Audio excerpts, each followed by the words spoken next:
ongamele ezempilo eLimpopo uthi sebeqalile ukwenza imizamo yokuthi kuhlonzwe izidumbu zabashone engozini yebhasi ebelisuka eBotswana lelibangise eMoria eLimpopo. We are also working with the Border Management Authority. The one representative Botswana is already here to give us the list of those that cross from the bus. Inxusa laseBotswana eNingizimu Afrika lithi lengozi ithuse wonke umuntu kuleli yazwe. It's a very traumatic time right now. Families are devastated. You can imagine when 45 people die, you multiply, you go on, friends, distant relatives, their parents.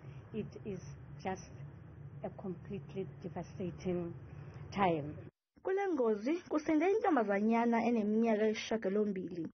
Ngokusho kuDokotela Ramaphosa, le ntombazanyana iyakwazi ukukhuluma kodwa ayikhumbuli lutho ngokwenzekile. The child was able to tell us her name, and the child was able to tell us she was with her grandmother.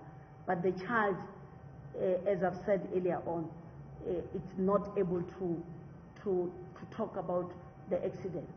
uRamaphosa uthi kusenemigudu okumele ilandelwe ngaphambi kokuba zibuyiselwe eBotswana izidumbu zabasishiyagalolunye ezihlonziwe. Yes, the cause of death might be accident, but the mere fact that it's unnatural death, it must go through postmortem process.